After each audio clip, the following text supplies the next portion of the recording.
The mask that remembered faces. The mask waited. It had waited longer than stone remembered its own weight. It rested in the innermost chamber of the temple, where no wind entered and no sun reached. Dust did not dare settle upon it.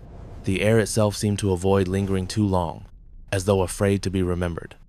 The mask was fashioned from blackened bronze, smoothed by centuries of hands.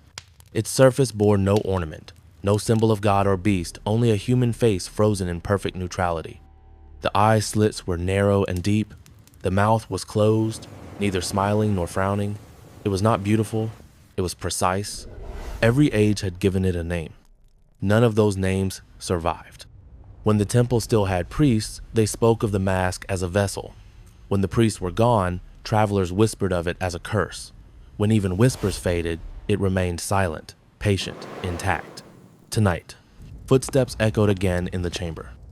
Erithus moved slowly, his torch held low, its flame trembling as if it wished to retreat. He had passed through corridors carved before his language existed, past reliefs whose meanings had eroded into abstraction. Faces lined the walls, kings, saints, executioners, martyrs, all faceless now, their features worn smooth by time. The irony did not escape him. He stopped before the stone pedestal. The mask faced him. Erithus felt the familiar tightening in his chest, the sensation that had followed him since childhood, the sense of standing before something that already knew him. He had studied old texts, fragmentary inscriptions, broken tablets, scavenged from ruins. He knew the legends better than anyone alive. The mask remembered, not in metaphor, not in spirit. It remembered faces. Those who wore it during rituals of judgment, coronation, confession, sacrifice. It was said the mask carried every identity it had ever touched, layered one upon another, never fading, never forgiving. And tonight, according to the final surviving record, it would be worn one last time. Erithus placed the torch in its sconce. The chamber darkened, leaving only the amber glow along the walls. He removed his gloves. His hands trembled, not from fear alone, but anticipation. For years he had told himself this was duty, scholarship, preservation. That lie felt thin now. He reached for the mask. The bronze was warm. Not from the torch, not from the air.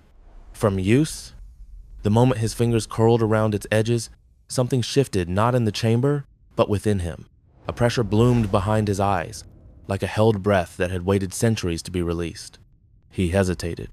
The old warnings returned uninvited. The mask does not reveal truth. It reveals memory. It does not judge. It recalls. And what it recalls cannot be forgotten. Erithus lifted it. The inside was smooth, worn to a dark polish. No markings, no inscriptions, no sign of the countless faces that had pressed against it. He raised it to his face.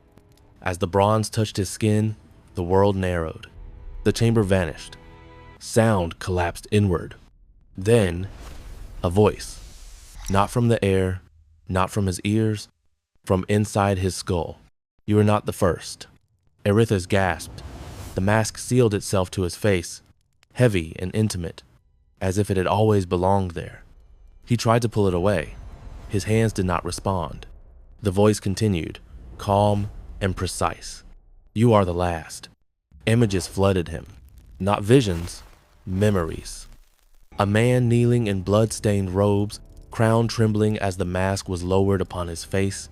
A woman screaming as priests forced it on her, her crime unnamed but final. A child no older than 10, chosen not for guilt, but for purity. Each face lingered for a heartbeat, then peeled away, replaced by another. Erithus staggered. The floor rushed up to meet him. He did not hit it. The mask held him upright. "I remember your predecessors better than they remembered themselves." The chamber darkened further. A figure emerged before him, not physical, but precise. A man stood there, robed in ancient script, holding a chisel and tablet. The man's face was hidden. "You were here before." Erithus shook his head. "Impossible." "Is it?" The figure lifted the tablet. On it was carved a symbol Erithus had spent his life studying. believing it belonged to a forgotten civilization. His own research notes. His own hand. "You made me speak," the mask said. Once, the weight of understanding settled slowly, cruelly. "You're saying, I wore you before. You made me remember," the mask replied. "Before that, I was only a container." Images shifted again. Aritha saw himself not as he was now, but younger, desperate, kneeling before the pedestal. He had been seeking truth, not preservation. He had believed memory itself was sacred, that nothing should be allowed to disappear. He had activated the final ritual. He had bound the mask to speech. "You did not anticipate consequence," the mask continued, "as none ever do." The faces surged again, faster now. They were no longer passive memories. They pressed against him, each identity demanding space, recognition, continuation. Erithus felt his own sense of self thinning, stretched across centuries. "Why now?" he asked. "Why speak again?" "Because there is no one left to wear me after you." The words settled like a verdict. "You'll kill me," Erithus said quietly. "No, I will remember you." That was worse. The chamber trembled. Cracks spidered across the ceiling. Dust fell in slow motion. Erithus felt something slipping his name, his childhood home, the reason he had come here in the first place. He clutched at them desperately. "Stop," he pleaded. "This was never meant to." "It was always meant to end," the mask said. "You simply forgot." The final truth surfaced. The mask did not steal memories. It preserved them. The forgetting came from elsewhere. From mercy, from time, from the fragile kindness of oblivion.